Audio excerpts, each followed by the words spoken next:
Hi, guys.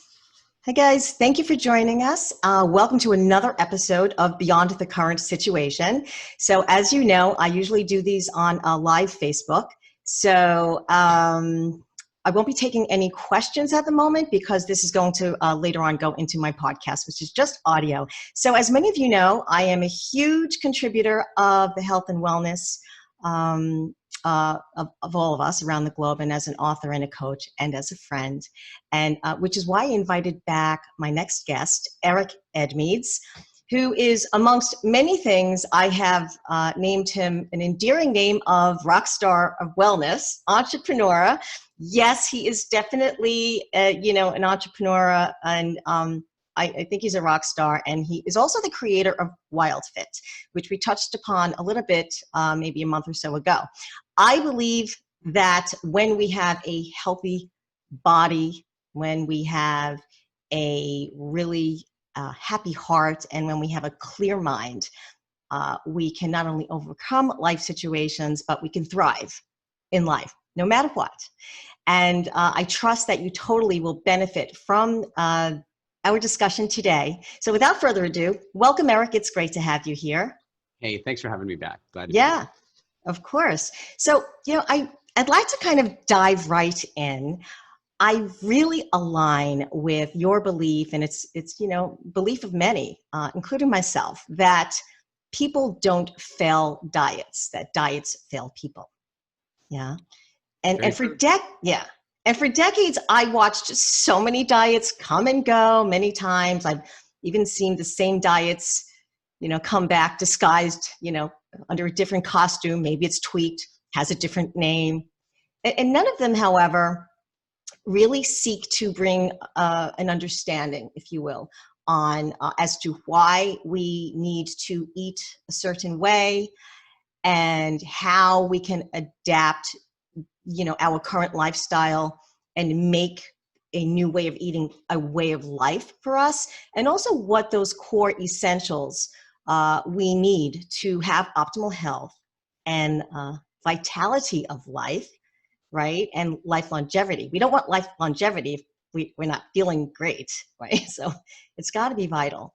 And so can you share with our listeners what you feel are the core essentials for us to be healthy and have vitality of life? I sure can. Let's just start with this first, though.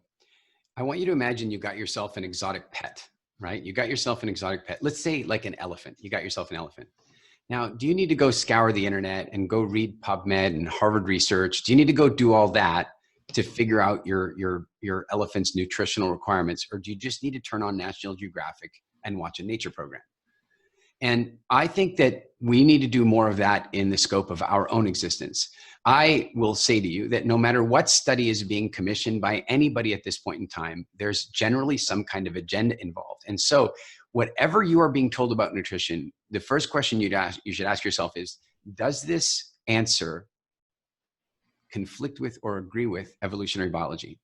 And if the answer conflicts with evolutionary biology, then you should be suspect of it. I'm not saying that it's wrong. I'm just saying you should be suspect of it. And if it agrees with evolutionary biology, then it's probably right on the money. So that's the first thing I want to suggest, is that we're talking about a very basic level, a very basic way of looking at human needs. And we've done that through years and years of research, and actually going off and visiting with nomadic hunter-gatherer tribes for the last 10 years all over Africa. And what I ended up doing is kind of distilling down into these very core physical needs of the human body.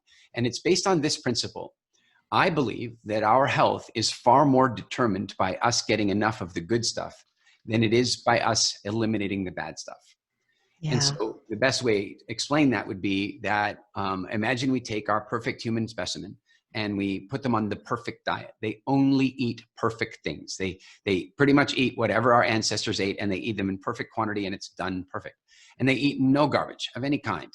But we scientifically extract the vitamin C from the foods they're eating. So vitamin C is found in organ meats, and it's found in citrus plants and that sort of stuff and other things. So we extract the vitamin C, and then they eat. And within a few weeks, they will start developing skin sores. And then those skin sores will open up into full-blown scurvy, and then they will die. They will die having eaten a perfect diet missing one vitamin. Wow. Having never eaten chocolate, never had a GMO, never had a preservative, an additive, a chemical, never had a monosodium anything. They ate perfectly and they died because they were missing one thing. And what we have in the Western world today is an entire failure wherein we are eating way too much of the bad stuff and we are missing a lot of those things. And so I would put to you that the entire COVID-19 outbreak that we've experienced in 2020 was avoidable. That if we did not have pandemic levels of obesity, diabetes, hypertension, then the disease would never have been dangerous enough to cause a lockdown in the first place, because we are really suffering by not getting our needs met.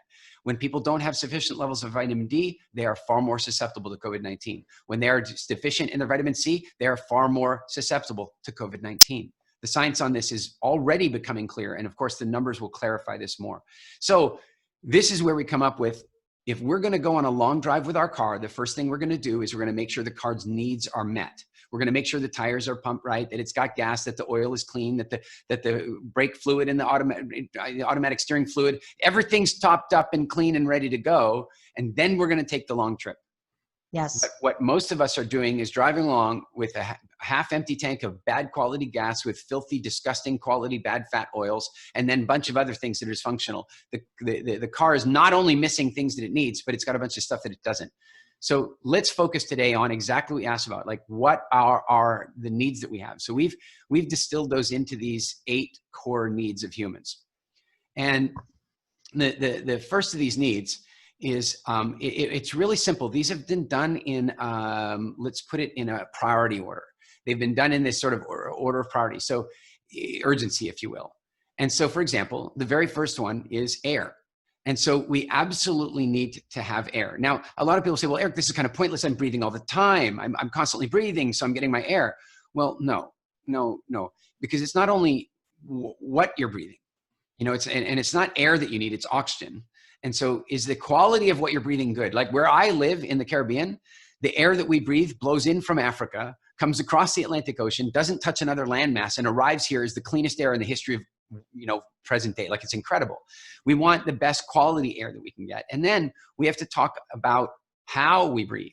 And that's where we talk about the fact that most people are spending a lot of their time shallow breathing. They're just shallow breathing. And the trouble with shallow breathing, it's so interesting, but when you're shallow breathing, you are breathing like a prey animal. Deep breathing is predator animal breathing. And shallow breathing is prey animal. So when you breathe incredibly shallow, like you're at your desk and you're working away, or what you're doing is raising your cortisol and your adrenaline levels, and you're making yourself more pessimistic, making the world look a little more scary. You're reducing your intelligence, you're dropping your connection with logic, and you're breaking any sense of empathy you have with the world. Because the more fearful you become, the less empathy you have.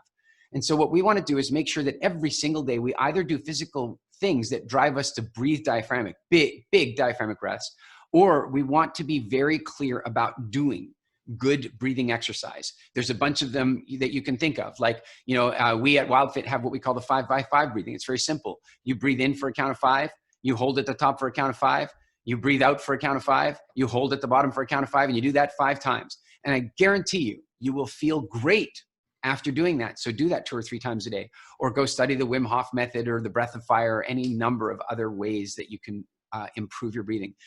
When you breathe deeply like that, you communicate to every cell in your body that you are in fact safe. Yes. You need oxygen to live. Deep breathing helps move lymphatic fluid around your system. And as I said, it makes you feel more safe. I love that. Breathing, and not to mention, it's really how we just connect to presence. Yeah. It starts with the breath, and there's so many different methodologies of meditation, if you will, but it always, no matter what the methodology, works for you or for me or for any one of our listeners or viewers, it always starts with the breath. The breath is really that immediate awareness of life and where we are in this moment. It's so important. I love that. Yeah, it really is. It's the foundation of it all. Think of it this way.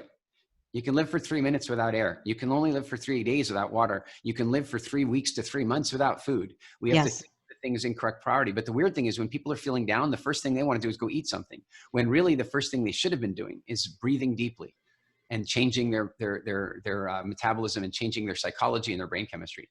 The next one, of course, is water. As I just said, you got to have water because, frankly, you are water.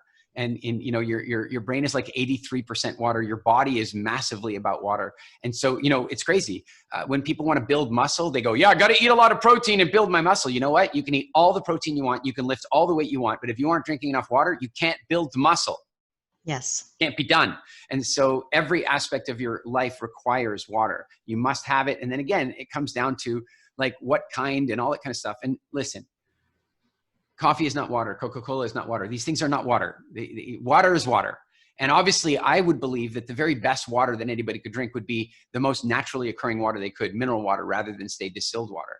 But the key thing here is to drink 6 to 8 glasses of water a day, or even better is to eat really, really good water-rich foods, like eating a lot of water-rich foods. And then you don't have to drink as much water. But again, this is the next step on satisfying the needs of the body. If you're breathing really well and you're really well hydrated, you're right now, we've just cured about 20% of depression on earth just by doing those things in my estimation. Yeah. I love that too, because, and we're made up of water. First of all, we're all energy, and the water is right what we're made up of, but that's because water is just all energy. So we're constantly needing to keep feeding that energy or drinking that energy, if you will. And even when it is in the food that you're eating, I love that too, because for me personally, I don't know how you do this in your program. I don't really drink during a meal, but in between meals. And, I agree. right? There's all kinds of science. They say, well, that theory's been debunked. But look, I'm thinking this. You eat food, your body produces digestive fluids. You drink water, it waters down and dilutes the digestive fluids. So it's not ideal. Yeah. I typically like to drink a nice glass of water, if I'm at a restaurant, I drink while I'm ordering. And then I don't drink so much while I'm eating. I might sip a little here or there if it's spicy food or what have you. But I'm with you completely on that. I believe that you want to drink water and let it go right into you. Yeah. Yeah. Now, once we've handled water, now we got to talk about the third need. And the third need is not food, but it's sleep. It's sleep. We absolutely need to have sleep. When you sleep, you're doing all kinds of fantastic repair work in the brain, physical repair work in the body. It's got to be done. And all I'm going to say about this is that there are some hacks. Like, what's really great is you can either make yourself a little bit more sleepy by having a nice warm shower or a nice warm bath before you go to bed. Except that your body really likes to be cold when it sleeps. So the warm might help you to drift off to sleep, but having a cold room will help you stay asleep. Or an ice bath before you go to bed might sound crazy, but the funny thing about it is it might wake you up in the moment, but it'll help your body drop into a deep sleep a whole lot better. Having a room that's completely dark and that there's really good silence. Set yourself up for sleep with this one hack. If you have an alarm clock, from now onwards, only use the alarm clock to go to sleep, not to wake up. And that changes everything. And if you get your sleep right, your memory will improve, your cognition will improve, your immune system will improve, your fat burning will improve. You got to have sleep. And it doesn't have to be 8 hours. Everybody's a little bit different in this sense. I have found throughout the 4 months of the lockdown, when I didn't set alarms for anything, not even flights, I found that I'm really very happy at about 7 hours of sleep. Very happy. And so when you find your optimal sleep window, then all you have to do is decide what time do I want to wake up and then set an alarm for X hours before that and go to bed. Sleep is infinitely important. It's incredibly important to us. Yes. Yeah. It's critical. It's when our body actually repairs. It's when, even the mind, gets to settle. It's so critical for the body that it's interesting because my window is 8 hours and your window is 7 hours.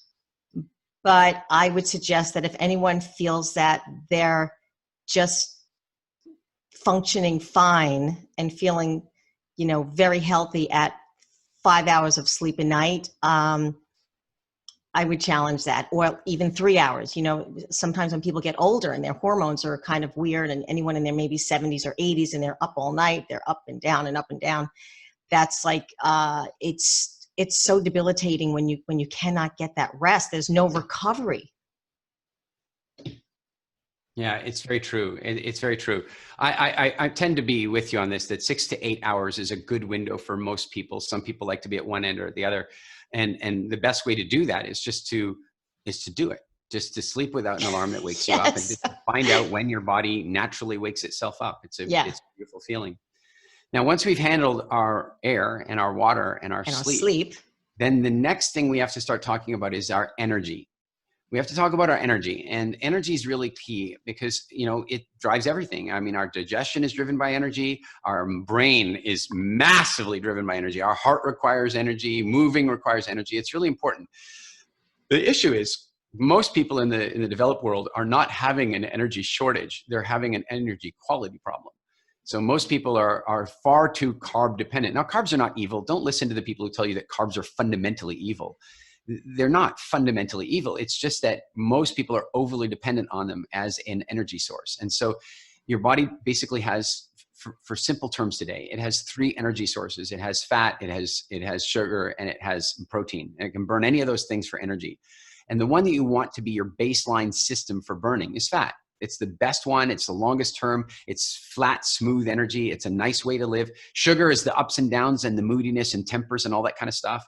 And protein is a different thing. It's a cleansing form of energy. So we really want to train our metabolisms to focus on burning fat. So how do we do that? Well, one way is that we don't eat a lot of carbs, at least not all the time. We take breaks from carbs from time to time. And then when the body runs out of sugar input, it is activated to say, oh, I'm going to have to burn some of my stored fat.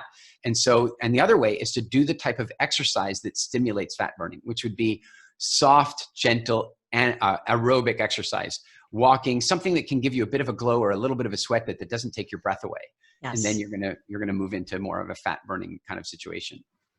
Yeah, I totally agree with that. And and it has to be something that you like, so you do it, I like hiking. That's my thing. I love walking. Well, it's so appropriate. It's so appropriate that you're talking about hiking and walking, because of course the next need in order of priority of the body is movement. And movement is needed for a number of different issues. It's needed obviously to maintain your muscle density, to maintain your bone density. But beyond that, it also helps with oxygen supply to the whole body because it drives better breathing. And one of the biggest things that it does is it drives lymphatic flow. It actually stimulates the flow of lymph around your system. Now, this is a very important thing to understand, not something generally taught in this space, but your brain requires oxygen and sugar and all this kind of stuff. So you have a couple of pumps that make sure that those needs are met. You've got the diaphragm that pumps air in and out of your body. And then you've got the heart that pumps blood around you that transports nutrients and oxygen and so forth. Now, those pumps evolved because those needs are urgent and important. But there's another need of the body, and that is lymphatic fluid, because it goes around and it cleanses and it removes toxins and all that kind of stuff, and it moves around your body. But because it was never urgent, it was only ever important, then we didn't develop a pump for it, because our general requirement for movement made us move. And it made us move. And so therefore we moved the lymph around our system. But I wonder what would happen if you took the population and started making sure that they ate far more toxins and then gave them Netflix. Then what you might end up with is pandemic levels of inflammation, autoimmune disease, and a variety of infections and other problems. Because first of all, too many toxins going in. Secondly, no lymphatic flow. So Yes. Movement is really important for your muscle density. It's important for your bone density. It's important for blood circulation. And it's also important for cleansing the body. Very, very important to be moving. Yes. Yeah. And by the way, listeners and viewers, do not try that at home. You're not doing Netflix and lots of bad food. I hope not. I hope not. Next. Once we've talked a little bit about movement, then we can go back to food again. Now, we talked about food a little bit with respect to, say, energy, but now we're going to talk about something called non-energy nutrients. So non-energy nutrients are the nutritional constituents that we get from food that are not for our energy. They're not for our metabolism in that sense. This is for the building blocks. It's the vitamins, the minerals, and so forth. And we need these non-energy nutrients because you literally are what you eat. It's not a figurative thing. You are what you eat. You eat something and your body looks at what you ate and it says, what can I use from this to build material? to build new cells, to build new muscles, to add to my bone density. When you are eating a food that's calcium rich, what your hope is that you're going to take some of that calcium and put it to your bones. So you are literally what you eat. So it's really important that we pay attention to that. And then the question is, well, okay, how in today's world do we make sure of this? Well, these are the things we're talking about: vitamins, minerals, fats, amino acids, sugars, water, and fiber. These are the non-energy nutrients that we require for functional existence. Vitamins and minerals are absolutely key to us. Fats are also incredibly healthy for us, and we were only ever turned off of fats because of bad information in the diet space. There are evil trans fats, but generally speaking, naturally occurring fats, particularly those from animal products, are crucial to human existence. They're important. So fats are really important. And so are sugars, but seasonally and not excessively. And as we've already discussed, water. And then of course, fiber. If you want a good, healthy gut biome, then you want to make sure you're eating a lot of fiber, because your body uses fiber to grow gut bacteria. But you may have noticed that I skipped amino acids. And you may also be wondering why we're not talking about proteins. Well, the reason is that in the same way that you don't need air, you need oxygen, you don't need protein, you need amino acids. Yes. And so when somebody goes, well, I've decided to go on this here diet over here, and somebody goes, are you getting enough protein? Yeah, I get plenty of protein from my peas. Wait a minute now. What you have to remember is that proteins are complex molecules, and they're made up of amino acids that are like Lego pieces, is maybe the best way to put it. Mm-hmm. And so here's a great example. A lot of people don't realize that insulin is a protein. It's actually a protein. So for your body to make insulin, it has to have all the appropriate amino acids required to make insulin. If you don't have those amino acids, you can't make insulin. That might be a problem. And you know what else is also a protein? Antibodies. Antibodies are proteins. So when your body is attacked by a virus, your body's going, I need to make antibodies. And then it goes, I'm missing 4 of the 20 amino acids I need. Can't make the antibody. Yes. And I suspect that we're going to find that was a big part of what happened during the whole COVID thing. So it's not protein you need. It's amino acids. Mm-hmm. It's an essential. It's an essential, it's totally essential. Is the amino acids is one of those core essential nutrients. Yeah. And that's why we talk about making sure you're getting all your non-energy nutrients met. So, look, you want to go eat a donut, fine. Deal with the toxicity, deal with the grain slowing down your digestion, deal with the sugar spiking your adrenals and messing with your pancreas. You can do that from time to time if you want, as long as you're getting enough of the good stuff. But if you're eating the donut instead of the good stuff, it's not going to work out well for you. It just isn't. So nutrients. Okay. So those were the non-energy nutrients. Now, what are the next nutrients? Well, we talked about energy above, right? We've talked about that. And generally speaking, we want fat as our primary way of doing that. But the next need of humans, after we talk about nutrients in terms of urgency, is sunlight. Yeah. And the reason is that some nutrients we make. In fact, of the, I think, roughly 20 amino acids that we require, we manufacture 11 of them. As long as you're fairly nutritionally stable, you make 11 of them. But the other 9 you have to eat. Well, now we're in a situation where vitamin D is a vitamin that your body manufactures. It manufactures it, and it manufactures it when you expose yourself to the sun. Now, marketing is an incredibly dangerous thing at times, because sometimes people are more interested in selling their product than they are in telling you the truth. And the sunblock industry did this to us. In 1960 something, suddenly the sun became incredibly dangerous. The sun's dangerous. It's opening up the ozone. Don't go in the sun. Let me tell you right now. So true. Die of COVID, stay out of the sun.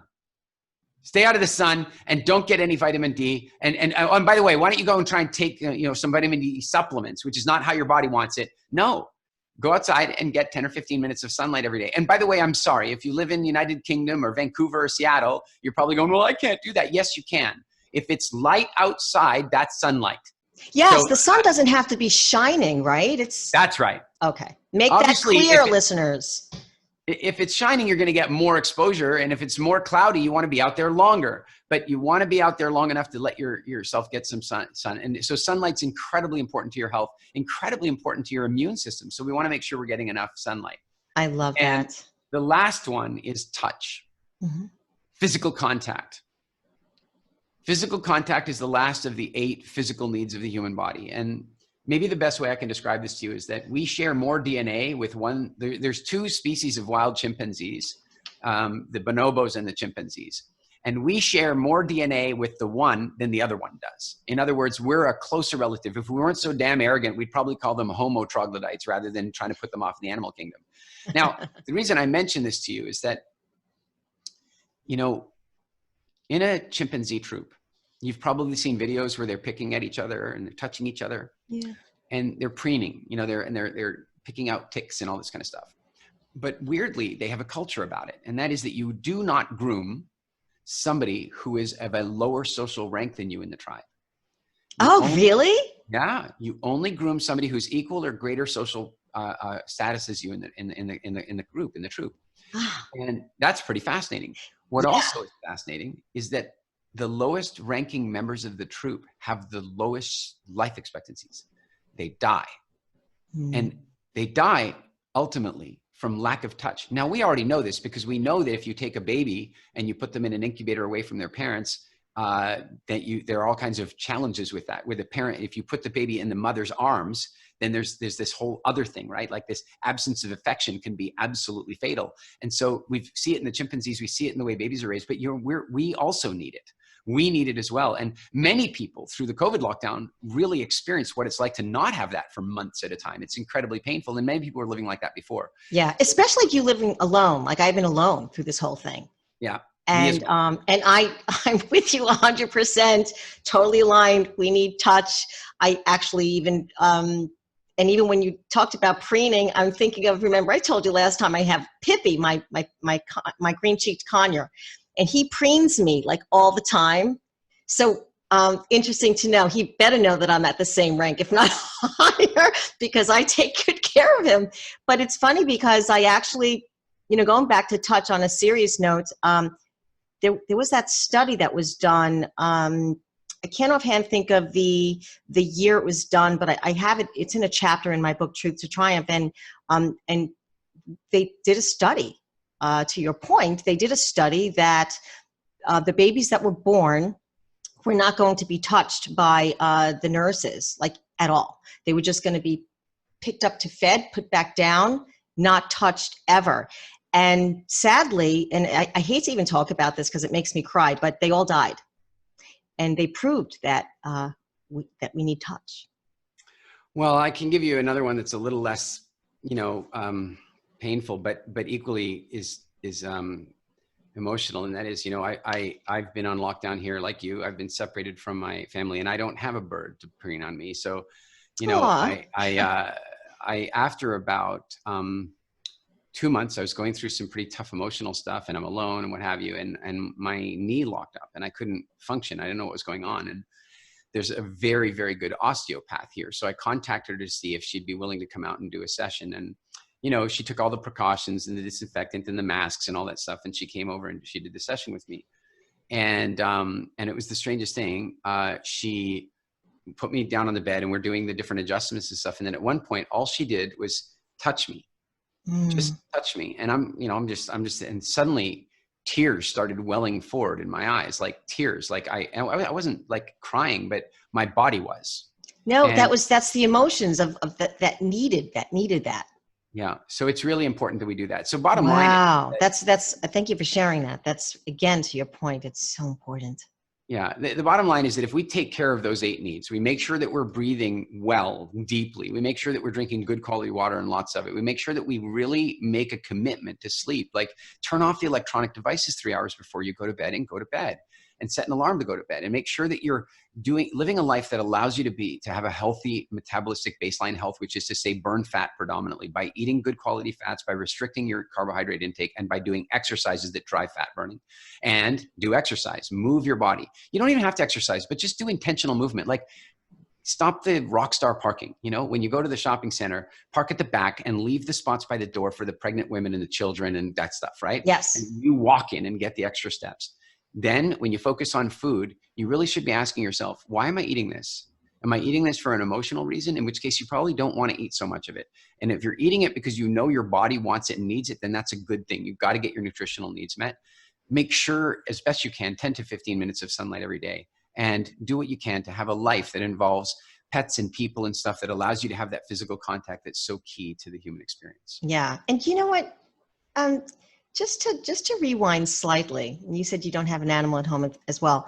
You know, I have a girlfriend. She's one of my best girls, and she lives alone. She has no pets, and she's not really the outdoorsy type of person. Not really. You know, me, I'm gardening. I'm looking at the birds. I've got flowers. She has actually made a friend. She actually named it. She made a friend with a chipmunk that's out in her back because she's working from home. And she calls it Chipper or something like that. And then, you know, she said, did you ever realize, she said, how comical squirrels are when you watch them? And I said, tell me more. She said, well, you know, I was watching the squirrel and it just was having fun. And then, boom, it fell off the top of the tree and thump, like, and it just kind of got up and went, oh, and you see now she was getting a fill at least. It wasn't touch, but at least she was connecting. You know, she was really, really connecting. And it was really kind of nice to see that something like COVID, you know, kind of brought that out in her. Mm.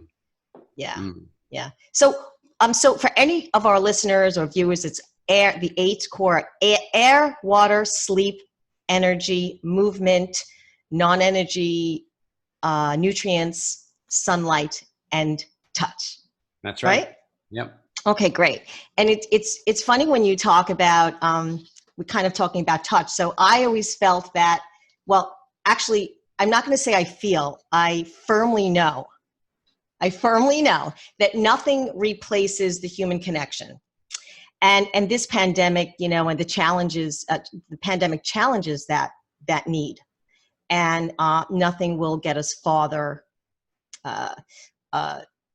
in maintaining, let's say, a healthy lifestyle than to stay connected with like-minded others, also heart-minded others in social circles. And you know, now we know that eventually and soon enough, we will all be coming out of this pandemic, and people will be getting back out there and you know, socializing. And you know, in my coaching practice, even before pre-pandemic, you know, one of the things I always like to share with my clients is, you know, is not only the importance of our social circles, but also I like to bring to their attention their options that they might have so that they can discover what social circles work for them in keeping them on course, if you will, or you know what I'm saying. And so, so I guess, Eric, I guess what I want to maybe ask you is, how do you suggest people begin socializing or mingling in circles that might, how do you suggest that they not mingle in those circles that might tempt them to skew off course? You know, years ago, I was visiting this primate sanctuary in South Africa. And they built this big sanctuary, and it was for primates that people had bought as pets, and then they realized primates are terrible pets. And so then what happened was they would go to this sanctuary and they would be rehabilitated, and they'd never be able to be released into the wild, so they'd have to stay in the sanctuary. They put up these big fences, and there were local South African monkeys called vervet monkeys or blow-oppies, and they live in there. And I asked, did they intentionally keep them in there? And, you know, is that what the fences were for? And they said, no, the fences are to keep the baboons from coming in, but these monkeys can leave anytime they like. You cannot build a fence high enough for them. There's just nothing you can do.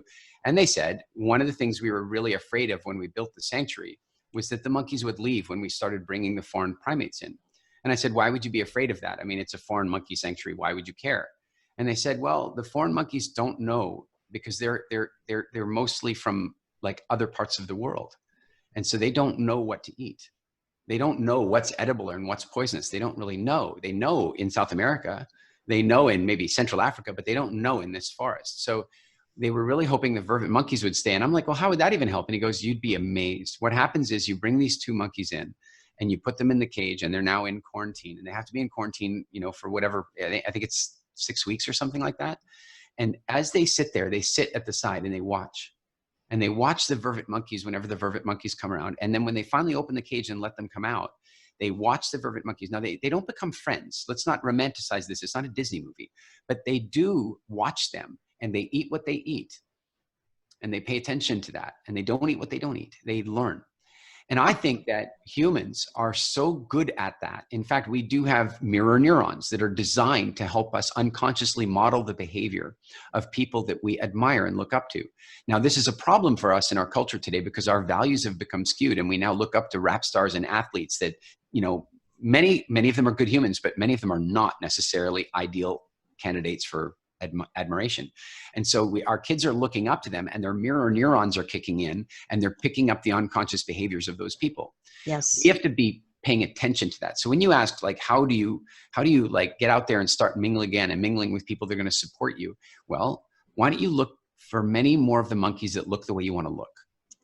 I always have this thing, like I talk to my clients to go, look, have you ever walked into a restaurant, particularly fast food, and you're standing in a lineup, and you look around and go, I don't want to look like these people. And I'm sorry if you think that sounds like fat shaming, or if anybody feels like it's not. No, it's not. It's reality. It's reality. And by the way, I don't think that those people are overweight by their own fault anyway. I think the food company did it to them. So it's not blaming them. I'm just saying, wow, I look around and go, this is clearly not the place that I would like to eat. These are not my monkeys. And so what I want you to do is look for your monkeys. And so if you want to learn yoga, then look at the people of, go find somebody who has a yoga bum and go do yoga with them. Yes. And if somebody looks like they've got really clear skin, like if somebody looks like you, then you go, I want to hang out with you because you're clearly doing some things and eating from the right bushes and getting it done right. So find people that you admire and spend time with them. And you're going to have some friends and relatives and stuff that you don't necessarily outright admire, and you don't want to cut them off. But what you have to do is you have to disengage your mirror neurons by really acknowledging that you do not respect what they're doing. You don't have to tell them that, but you got to do it in your body. You got to look and go, I am not that. I will not. Yeah. I definitely align with what you're saying, and my approach. I think I told you in our conversation in the past that I raised my son that way. Show me your friends, I will show you your future. Yeah. That's been my life mantra. I raised my son that way. When I coach, same thing, same philosophy. But what about those that maybe they don't really know what monkeys that are best for them? So, you might say, oh, love that person, super cool. Or that group of friends, but they are very into happy hour from 4 or 5 o'clock that continues on until past 9 p.m. What if, because I always, I get people that, they're very challenged by finding what works for them because they're not exactly seeing, even if they just take baby steps. Even if people just take baby steps and at least know what they don't want to happen, like when you walk into the Golden M Arches, right? We don't want to bash any food industry, but honestly, I'll say it, McDonald's, right? We don't want to, look like the people that are eating there regularly, right? We don't want to, more to my point, we don't want to be like the person that we know that just got brought to the hospital at a young age of, 50, 60 years old, with totally true. Suddenly heart disease, right? Yeah. Yeah, it's totally true. I think one of the things is that we also have, we talked about the physical needs, but we also have a variety of emotional needs. And that's a tough part when we start talking about changing our social structures, because once you change your social structures, you end up in this new game of, well, wait a second now, what about my emotional needs? Like, so you use the example of my friends all go out to the pub and they go have happy hour or whatever. So what you're getting when you go there is you're probably getting a sense of connection with the people. The cheer song, when everybody knows your name. Oh, that's significance, right? So you feel significant when you walk in, you feel this connection. And so, then that's almost like addictive, right? So I can tell you that in my experience, now I have no judgment about people wanting to drink alcohol. I chose not to. I haven't had alcohol in almost 30 years. Yes. What I've noticed about that is that when I'm out with friends that do drink, I've noticed that many of my friends are better people after a glass of wine, which tells me maybe I can be better. Well, or no, no. not? After a glass of wine, one glass of wine, they're generally more, they're more relaxed, they're more fun, whatever. After two glasses of wine, not so sure. After three glasses of wine, I leave. Yeah, yeah. No, And I just leave because I'm not enjoying the conversation anyway. And they're shouting and they're super and they're not listening to each other, and it's like it changes. And I think that we all know when that's going on. We all know when people are eating things that we don't really want that rubbing off on us and what have you. And I think yeah. it's not like we have to go cold turkey from that stuff, but it's a combination, I think, of improving our network and then cleansing the network. But I just think that it has to happen that way. But a big part of it is you got to start with your education. Like in WildFit, for example, when people come and do our 2-week psychology program where they learn their food psychology about food and all that kind of stuff, immediately that helps them start to filter for the type of places they want to shop and go and eat and all that kind of stuff, and therefore which monkeys they want to hang out with. And so sometimes it's also a matter of saying, well, I want to learn. So if you want to learn to play the guitar, then you probably want to meet people who are learning to play the guitar. And then Yes, one of the ways 100%. you can do that is go take guitar lessons and meet people.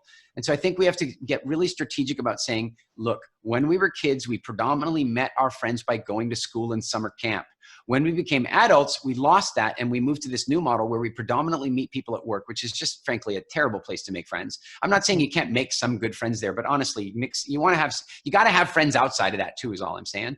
And then the other place we as adults we're supposed to go meet people is in a bar. And so I'm saying, well, wait a minute now. What if instead we made the concerted decision that I was going to go meet people at the yoga, at the Pilates center, or I was going to go meet people at the really gorgeous vegan salad restaurant. I might not be a vegan, but I love eating that food. And so I'm going to meet people who are health conscious. And I think we have to make a conscious effort to do that because, as you said, show me your friends and I'll show you your life. And it's really simple. Yeah, yeah. Thank you for underscoring that. And I feel that the same discipline and focus that we exercise in accomplishing our one thing should also be applied to our health. I mean, if we cannot see our health as the single most important thing, right, in life before anything else, or for any accomplishments that we wish to achieve, then it needs to be addressed.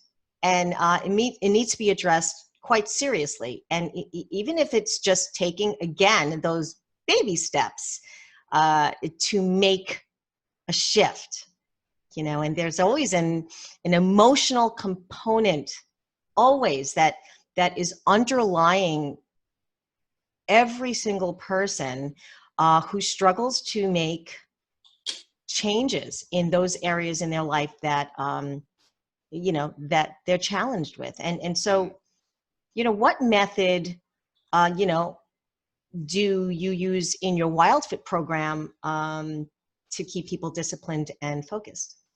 Well, I think one of the things is that we don't really talk about discipline. And discipline is inherently a constraining word. Yeah, it is. Yeah. So we really talk much more about freedom and what we consider to be something called super consciousness. And super consciousness, I define super consciousness as the alignment of the conscious mind and the unconscious and your unconscious behavior. So if somebody, for example, would rather they didn't eat a Cinnabon and then they eat the Cinnabon, then that's not super conscious behavior. That's unconscious behavior, and it's conflicted unconscious behavior. In other words, your unconscious behavior, subconscious behavior, is in conflict with your conscious desire. Now, what we want to do is move people to the point where their subconscious and their conscious are aligned. And so when they look at the Cinnabon, they look at that and go, no, right? There's no part of me. There's no part of me that wants that. Now it doesn't require discipline. We've actually changed the actual motivation. And so that's the way we work at WildFit, is to help people develop what we call super consciousness relative to their food decisions, and also to achieve something we call the 0 point. And the 0 point, maybe the best way to describe the 0 point in the natural world is like you see a bird taking off and it's flapping its wings really hard, really hard, really hard, and then shoo, it doesn't have to flap anymore. Right. And what we're doing with people is letting them have that same experience, is that, maybe they eat way too much pizza and they can't help it. They eat the whole thing and they feel distended and gross and all that kind of stuff afterward. We don't want to say to them, you can never have pizza again. We just don't want them ever to eat it when they wish they wouldn't. Yeah. And so they're flapping their wings, they're flapping. And all of a sudden there comes this moment where they're like, somebody offers them a pizza and they're like, no, I don't feel like it. And that's the 0 point. And that's how we work with people on it. Rather than giving them a bunch of rules and trying to cordon them in with discipline, Right. what we're trying to do is free them. I think that discipline gets a bad rap because of just the way we're taught in this life. But when you look at like the root word, I'm okay with using it because really like that root word disciple. And when you're talking about consciousness, you're a disciple of self, disciple of consciousness. So it's kind of, I could make that same analogy. I'm okay with that word only because I'm looking at, the verbiage. Look, I mean, we can all get lost in this quagmire of vocabulary, right, in this world. So whatever works, and I like that. I like that analogy, like super consciousness is great. Yeah, for sure. I think also, with regard to discipline, the difference is whether the discipline is internal, which is what you're talking about. That internal discipline is a very healthy, good word. It's I have discipline. That's what I'm talking about. To consciousness, to self.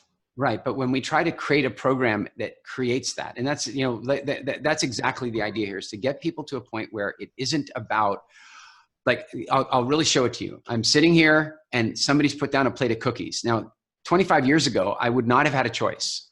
You understand? I would not have had a choice. They put the cookies in front of me. It's cookies. Lily, they're free. Free cookies. So I would have no choice. I would have to eat them. And then I developed a earlier version of consciousness where it's like, I know they're bad for me. And I would sit there and go, no, one.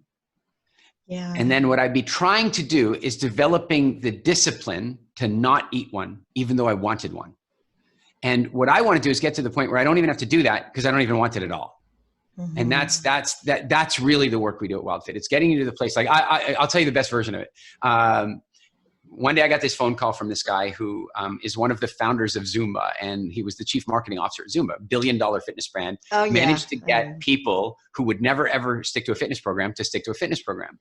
He did WildFit, and he comes to me and he goes, Eric, you've developed a program.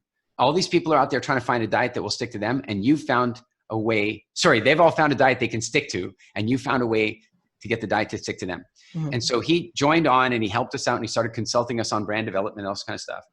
One night, he and I and our president are sitting down talking about, our brand. And he goes, what is your frequency? What is your word? What are you trying to give to people? He says, Harley Davidson gives people rebellion or irreverence, and Coca-Cola apparently gives people happiness, right? But he said, what are you giving people? And I said, that's really easy. We give them freedom. That's what we're all about here, is we're giving them freedom. He goes, what do you mean? And I go, well, we give them the freedom to eat what they want, when they want, whenever they want, and feel good about it. And we give them the freedom to not eat what they wish they wouldn't eat and feel good about that too. Freedom. And he goes, that sounds great. So then, no kidding, we agree that that's going to be the frequency. And that's at dinner. And the next morning we're having breakfast. This is in Jamaica. And we're sitting there having breakfast at this resort. And this guy comes walking out of the buffet. And he spots me and he recognizes me and he comes up and he goes, oh, you're Eric Edmeades. And I'm like, yes, thank you. And he goes, I don't know why people always have to tell me who I am. You're Eric Edmeades. Okay. So like, yeah. And he goes, I just want to thank you. And I said, why? What do you want to thank me for? And he goes, and no kidding, he goes, I want to thank you for my freedom. And I'm like, I am certain that Jeffrey put him up to this. I'm like, how much did you pay him? And from the look on Jeffrey's face, he didn't pay him. And I look at Andrea, she did. This is an organic instance of synchronicity. And then he explains that he just walked through the entire buffet and he never saw the donuts. He never saw the croissants. He didn't see the muffins. He didn't even see them. And so he's like, that's really weird. Usually a buffet at a resort like this has all that stuff. And he turned around and walked back in and it was all there. Yes. But he hadn't even seen it. And that's it, because it wasn't interesting to him anymore. His little food angel and his food devil agree that that's not food. That's what we do for people. Yeah. And he made that connection, right? And that emotional shift from, something that was not serving him well at all to all of the things that serve him well, make him feel great, keep him happy and healthy. Yeah. That's good stuff. That's good stuff. We talked a little bit last time. I don't think it went on recording, but I do have some followers that definitely have interest, and viewers and listeners about food and sex drive. Is there a connection to that? I have my opinion on that, but what is yours? Food. I'm not talking alcohol, because I personally think that alcohol goes the other way if you have too much. Yeah, alcohol unfortunately makes you braver and makes it easier for you to hook up with somebody and then not perform. So yeah, exactly. Then all of your equipment is not working. It's like, yeah. all right, how much did you really enjoy that third or fourth cocktail? And by the way, it's not just in the moment either. It's the continual use of it. That's part of the problem, the continual use of it. So it's not just that you had too many drinks tonight. It's that if you're drinking consistently, you can go a week without it and you still could have a performance-related issue because the alcohol is a sugar and it causes stickiness in your blood and slows down your blood flow and all that stuff. But that's not what you asked. You asked about food. Let's say this. Food. If somebody has a deplorable diet, then, well, let's look. If a woman has a deplorable diet, let's say she's missing a bunch of key nutrients, then her body is going to be like, it's not a good time to have a baby. I'm missing a bunch of stuff. And so her sex drive is going to go down because it's not a good time to have a baby. And so her sex drive is going to go down. And this is true whether she's fertile or infertile. Like if she's beyond fertility and she's, post-menopausal, it doesn't matter. The body still thinks in a sense like that. It's like, oh, no point in this copulation business because I'm not ready. I don't have what I need.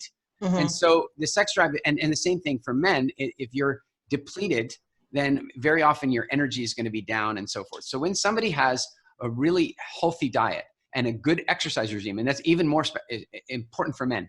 Men, as they go into their 40s, start dealing with their own hormonal issues. Like I'm sure you've talked and covered a lot about progesterone and women and that kind of stuff, but let's talk about men for a minute. What happens to a lot of times is as men get into their mid to late 40s, apparently they start having a testosterone drop off, and that starts making them not feel so young and powerful anymore. And it affects sex drive and a bunch of other things. But the kicker is if they worked on their quadriceps, if they worked on the big leg muscles, they eat really good quality, high quality protein, and they keep their carbs in check and what have you, and they do squats on a regular basis, they will naturally produce phenomenal levels of testosterone. So not only will having a functional diet improve your sex drive, it will also improve your sex stamina. That's a big thing. Like I am shocked to read the numbers. Literally, apparently the average American couple, their sex lasts less than 15 minutes. Like oh my goodness. Reading that. And I'm saying, like, honestly, if you don't have the stamina to last like an hour or two, yeah, then, I don't get that. You should retire. I don't know. Seriously. You could sit and watch a movie for 2 hours, but you can't have fun and, with your partner. Yeah. Come on. But remember also that sex is an incredibly high caloric drain on the body. It's intense exercise, done properly. And so. Yes, touche. If you're on blood sugar, if you're burning blood sugar as your primary fuel source, well, guess what? You've got 2,000 calories of energy before you run out. Yeah. Guess what? That's like 15 minutes of intensity, and so, well, it's not, maybe it's 40 minutes of intensity, but the point is that when you're fat burning, then suddenly you've got 4 hours of energy, no problem.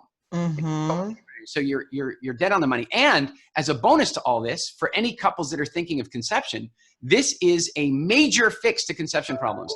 One of my favorite experiences of my life, I'm in Stockholm and I'm at an event where I'm not speaking, I'm in the audience. And a guy goes up on the stage, and he's a client of mine. I recognize him.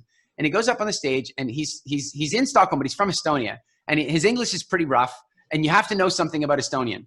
They don't have pronouns. They don't have gendered pronouns. There's no he. Yeah. So, like Germany, there's no male, female, or something like that. They don't have the male, female pronouns. So you kind of contextually have to figure out if somebody's male or female from the sentence. You can't. But it means that when they speak English, they often get it wrong. So no kidding. He goes up on stage. And he's telling this story about how he turned his life around. And by the way, he turned his life around so dramatically that he went from looking 45 and sick to 19. Oh, how wonderful. I mean, it was like a total game changer in his life. And so anyway, he goes up on the stage and he's telling this story. And he's like, okay, how does he start? He goes, actually, you know what we're going to do? You're going podcast, so the visuals won't help here. I was going to show you. No, but we're live still. You can do a visual. We're podcast, but we're live on Facebook. Okay, I'm going to show you. That's what's fun about it. I'm going to show you. I'm going to show you the exact client I'm talking about. I just found it. I just did a Google search and found him. We can explain it. We can explain it on the podcast. What we're visually looking at. I need to be activated as the host because I can't. Darn. Okay. Screen share. I'm not even sure I know how to do that quickly. It's real simple. Okay. Let's see. More. Oh, the top.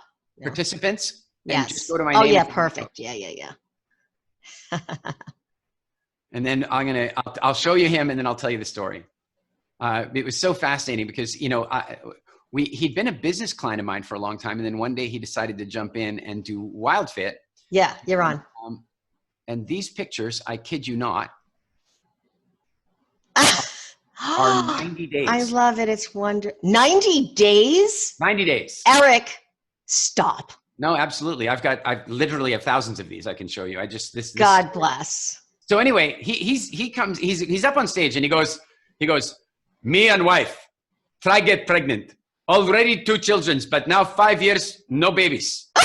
Try everything, all interventions, nothing working. Then one day, meet Eric, do WildFit. All of a sudden, come home, tell wife, how's she doing? She tell me, he pregnant. Oh. And then she tell me, Eric's fault. But I check Eric's schedule, he not in Stockholm, not Eric's fault. I love that. Thank you for sharing that. It's so true.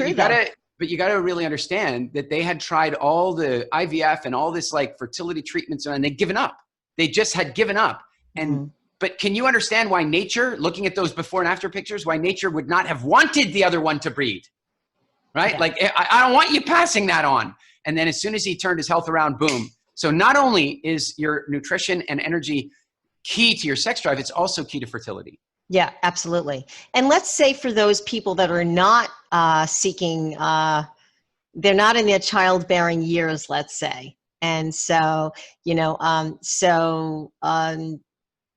lovemaking or sex or whatever word seems to be appropriate, but we're all adults here, is more of a different fulfillment, so wouldn't you say also that there's also a big emotional connection as well? Of course. Yeah. I mean, emotional connection is, I don't know how we get onto this topic, but I've kind of put together my own, sort of theory about the kind of way this stuff works. And it's, John Gray, who wrote the Mars Venus book, is a good friend of mine. I'm sure some of it comes from him and some of it comes from Alison Armstrong. But, the way my metaphor for this is that men's sex drive is a bit like a light switch. You just walk in and flick it on, flick it off, flick it on. As a matter of fact, it's not even all that easy to flick it off. You can flick it on and then it's on. And women are a lot more like an old style wood burning stove. And so you can't just flick it on. You gotta like 2 days before you want anything, you gotta go outside and start chopping the wood. Then you gotta cut the wood up into smaller pieces. Then you gotta go get the kindling. Then you gotta carry the kindling into the house. You gotta work and get the fire lit, stoke some more fuel in there, blow some air in there, get the fire going. And then, 24 hours later, the oven's lit. Yeah. But the good news is the oven, if you maintain the oven, it can stay lit like that for a week or 10 days. Yes. And so I believe that everything that's involved in that preparing of the oven is actually about emotional stuff. It's about creating a sense of love and connection and safety and security. Remember, this, and I'm not saying this for you. I'm saying this for the men out there that might want to hear this, is that even if a woman is past childbearing years, the reality is her instincts know that sex is about making a baby. So what that means is that if she does not feel safe, she's not going to want to have sex. Because in order for her to have sex, she has to feel like she's safe to have a baby. She's safe, like the life is good. And so if she's under threat, if she's under stress, if she's not feeling good, then her body's not going to activate those hormones and make her feel that way. So that foreplay time that starts 2 days before is largely, as you put it, it's largely the emotional journey. Yeah. Of creating that sense of safety, security, significance, and connection. Yeah. And I think, I feel like maybe we segued into this topic when you said, I don't know how we got here, but because you do have also that emotional component in also what you do with WildFit. And for me, my 3 pillars are, of course, that, the healthy body, the peaceful heart, and the clear mind. But under those 3 pillars, also that you kind of wrap a bow around, the things that, the core essentials that you were talking about just now, yeah. And also the emotional. It's all connected. Like yeah, it is 100% connected. It is. And I think one of the things we have to think about with that is like, there's the chicken and egg issue, right? It's like, well, when I'm depressed, I eat bad food. So therefore I should try to fix my depression. So I stop eating bad food. Except if I eat bad food, I get depressed. So I should stop eating bad food to end my depression.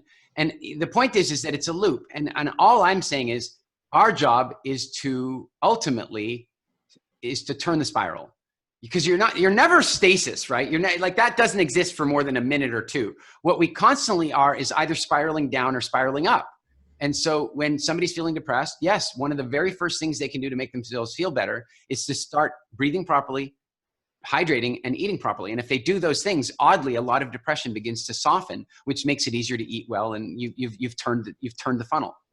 Yeah, I couldn't agree with you more. And actually, it's not even oddly. It's almost so, to me, it's almost so obvious that that's going to turn, in the right direction. Almost. When it's obvious is when you're When? turning in the right direction.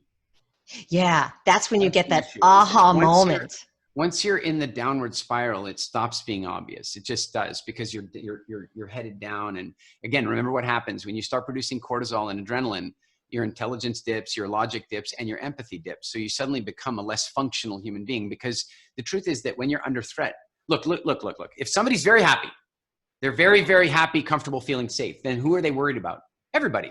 Not worried, but their love and their extension is out to everybody. I care about the planet. I love everybody. But then when they start becoming more fearful, then they start becoming more like, say, nationalistic.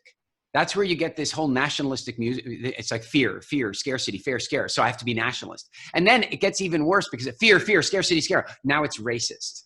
And then fear, it's only my community. And then fear, it's only my family. And if the fear gets bad enough, you can have somebody in the water drowning, and they will drown somebody they love in their own panic.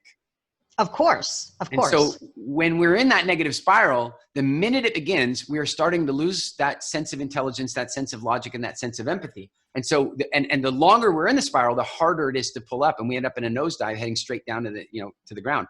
It's so important to find ways to turn it. And one of the best ways to do that, by the way, in my opinion, is to simply ask a better question. And that is one of these. I know everything sucks right now, but if there was anything that I could be grateful for right now, what might it be? Yes. If there was anything that I might be able to get excited about, what might that be? If there was anything that made me feel that there's anything good on the planet, what might that be? And you got to start looking for that. And then slowly you kind of pull up, and then all of a sudden you can correct the spiral. And it can be done in hours. Yes. And in minutes.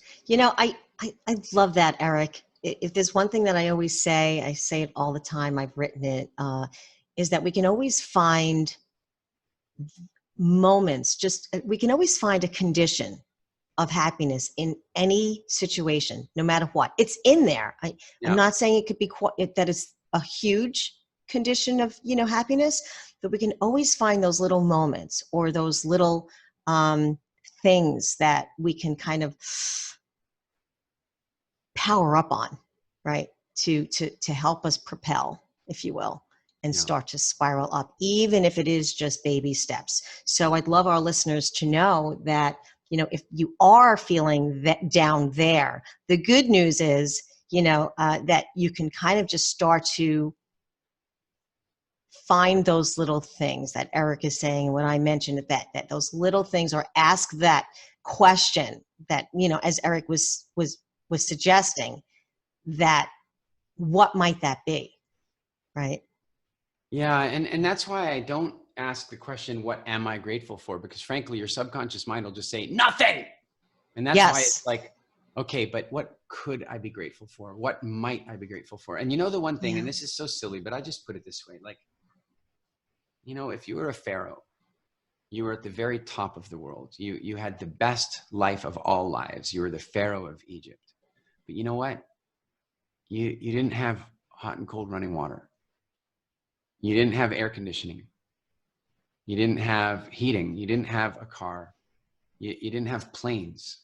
You didn't have X-ray machines. You didn't have surgery. I mean, you lived in a time when, even as you were the pinnacle, even as you lived the greatest life ever, any pharaoh, given the opportunity to have the abundance that even one of the poorest people in America has, would be grateful. Yes. And so if we can tap into that every now and again, I've had times in my life, like I was just talking about it with a friend the other day, there was a time in my life where I was basically living on craft dinner. And, and the reason I was living on craft dinner is because on Fridays, they would put them on sale at 99 cents a box, which meant that I could buy 10 of them or I could buy 14 of them, and I'd have 2 meals a week, 2 meals a day for the next week for $14 or whatever. Like, that was my life back then. but I would still be able to find the gratitude that I could do that. The gratitude that I had a hot bath to get into at night, the gratitude that I had a bed. Yes. So even when things are at their absolute worst, all we have to do is just start this gratitude, appreciation, and abundance vision. And by changing what we look at, we change our biochemistry. And Yes. so then we can turn the spiral. Yeah, it's so weird that you mentioned that because I just actually had an interview with Dr. Stephanie Rimka, and we were talking about like the first and foremost thing before you even look to change anything or spiral anywhere is, there's people that aren't safe. They don't have a roof over their head. They don't have running water, and if they do, it's brown and gloppy. They don't, they have so much less, almost nothing.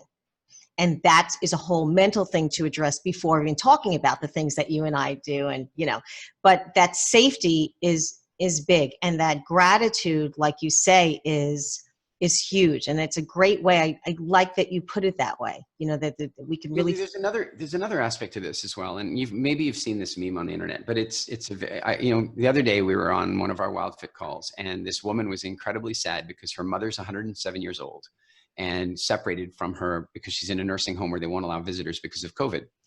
And she's so sad that her mother's alone. And I'm like, well, your mother's not actually alone. She's in this nursing home with all these other people. But I said also, wow, I'd love to meet your mom. Because if you think about it, if she's 107 years old, think that through. It means that let's think about that. If she's 107 years old, she was born in like 1913 or something like that, which means that by the time she was 10 years old, she'd already lived through World War I. Mm-hmm. And the pandemic. And the Spanish flu, and then World War II, and then the Cuban Missile Crisis. I mean, she lived through one of the hardest centuries that humans ever had. And we've lived through one of the easiest ones ever. And frankly, I think that's why we have some of our suffering is we are suffering because we actually have a lack of suffering. And so we suffer over the most ridiculous things. They feel very real to us in the moments, but they're really not compared to what previous generations have been dealing with. In a very real sense, our biochemistry is designed for really serious things to suffer about, really serious things to be afraid of, really serious things. And now we don't really have those. We use those same chemicals. And that's why somebody can get a Visa bill in the mail or get an email with their Visa bill, and they can go like somehow the Visa bill can actually threaten them, Yes. I fear that little guy on your shoulder that says, uh-oh. So true. Yeah, I love that. Eric, how can our viewers and listeners contact you? What are you working on, Eric? Yeah, I guess it depends on their ultimate curiosities. I mean, anybody who wants to follow up on some of the conversations we had about food and nutrition, I would say go to getwildfit.com, getwildfit.com. And then otherwise, best thing is just to come find me on Instagram. I manage my own Instagram account. So if you write to me, it's me that actually writes back. And I do the best I can to answer people's questions and that kind of stuff. And then generally they can go to eric.ee for my general website. Got you. Okay, great. I want to thank you for joining us today and coming on again. This was Eric Edmeades with me, your host, Lily Sanders. If you enjoyed this podcast, please share it and subscribe to me at Beyond the Current Situation. Thank you, Eric.